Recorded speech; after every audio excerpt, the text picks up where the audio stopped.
Irritable bowel syndrome IBS एक ऐसी बीमारी जिसका नाम सुनते ही बड़े बड़े डॉक्टरों के पसीने छूट जाते हैं। मेडिकल साइंस नाम सुनते ही भागने लगती है। कारण कारण यह है कि इस बीमारी का मेडिकल साइंस में कोई ट्रीटमेंट नहीं है। बहुत से डॉक्टर खुद इससे समस्या से परेशान है। ये एक ऐसी बीमारी है जो टाइम लिमिट नहीं देखती। अगर आपको बुखार है, खांसी है, जुकाम है, कोई और छोटी मोटी बीमारी है तो उनका टाइम लिमिट होता है, लेकिन आईबीएस इरिटेबल बोवल सिंड्रोम इसका कोई टाइम लिमिट नहीं है।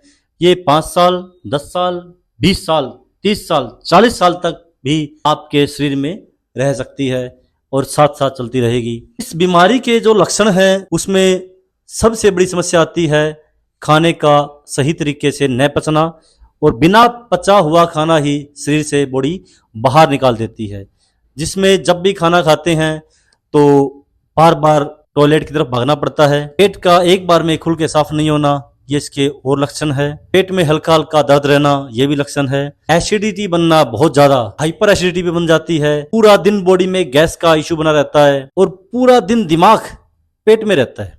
सबसे बड़ी बात है कि इंसान नई चीजों के बारे में नहीं सोच सकता। सिर्फ एक चीज उनको खाई जाती है, पेट का साफ नहीं होना। जी हाँ, पेट का साफ होना बहुत जरूरी है। अगर पेट साफ है तो आपको कोई रोग सता नहीं सकता। आईबीएस के बारे में मैं बात करके अब आपको बताना चाहता हूं कि इसका भी ट्रीटमेंट है और बहुत जल्दी ट्रीटमेंट है। आप सोच भी नहीं सकते उतनी जल्दी इसका ट्रीटमेंट है, लेकिन कुछ नियम और कुछ सावधानियां आपको बरतनी पड़ेगी। स्वागत है आपका जयपुर के ओस्टी नेचुरोथेरेपी एंड वेलनेस सेंटर पर, जहां हम काफी बीमारियों का इलाज करते हैं, जिनमें सबसे बड़ी बीमारी है वो एक आईबीएस है। तो आज मैं आपको मिलवाने जा रहा हूं हमारे पेशेंट सत्यनारायण जी से, जो जयपुर से ही बिलोंग करते हैं। अजमेर रोड से डीसीएम के एरिया से आते हैं और कुछ दिन पहले हमारे पास आए थे कि इन्होंने बताया कि मुझे आईबीएस है, इतने सालों से मैं परेशान हूं। तो ये अपनी कहानी बताएंगे आपको और कितने दिनों में इनको क्या इलाज मिला है, क्या रिजल्ट आया है, वो डिस्कस करेंगे। और इसके अलावा इनको क्या क्या बॉडी के इशू और थे वो भी हम डिस्कस करेंगे।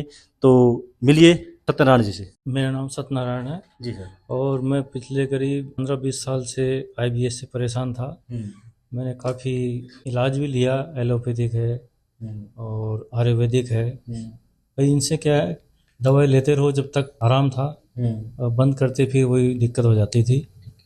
फिर मेरे को यहाँ का पता लगा पोस्ट नेचुरोथेरेपी सेंटर का, तो फिर मैं यहाँ पर आया। यहाँ पे इनसे बात करी तो उन्होंने कहा भाई पूरी तरह से ठीक हो जाएगा। तो फिर मैंने करीब 10 दिन की थेरेपी ली है, जिससे मेरे को करीब 60 से 70% आराम है। 60 से 70% आराम सिर्फ 10 दिन में। एक पेशेंट की मुंह की कहानी है, कोई बनावटी बातें नहीं है, कोई इनको हमने कुछ बताया नहीं, क्या बताना क्या नहीं बताया, अपने मन से बोल रहे हैं। इनकी जो शरीर में जो क्षमता बढ़ी है पहले से, वही बता रहे हैं कि 60 से 70% आराम पहले 10 दिन में ही इनको आ चुका है। और बताइए सर, क्या क्या इशू थे बॉडी के इसके अलावा? तो मेरे क्या है कि शोल्डर में दर्द था। ठीक है सर। तो उसमें भी काफ़ी आराम मिला है मेरे को और मैं अपने आप काफ़ी अच्छा फील करता हूँ। इनको फैटी लीवर भी था, इन्होंने बताया था हमें, और काफ पेन रहता था, पिंडलियों में दर्द रहता था, पूरी बॉडी डिस्टर्ब थी। तो अब ओवरऑल आपको सर क्या लग रहा है, थोड़ा बताइए हमें। मैं काफ़ी अच्छा महसूस कर रहा हूँ, मतलब शरीर के अंदर कोई दर्द भी नहीं है। जो पेट से मतलब मेरे को गैस्ट्रिक की समस्या थी और इससे भी काफ़ी मतलब मेरे को राहत है। ठीक है। तो दिन में 3 से 4 बार जो आप बार बार टॉयलेट की तरफ जाते थे, पेट आपका साफ नहीं होता था, सारा दिन इरिटेशन रहती थी, अब वो पिछले 4 दिनों में, लास्ट के 4 दिन का बताना है, 10 दिन का नहीं बताना, शुरुआत जब हुई है आपकी ट्रीटमेंट के बाद में, और लास्ट के जो 4 दिन गए हैं, उन 4 दिनों में आपने पूरे दिन में कितनी बार फ्रेश होने की इच्छा हुई है? अब 1 से 2 बार जाता हूँ बस मैं। 1 से 2 बार, मतलब कि आपका पेट बहुत हद तक अब अच्छे से साफ होने लग गया। अब थोड़ी संतुष्टि होती है पेट साफ होने के बाद में?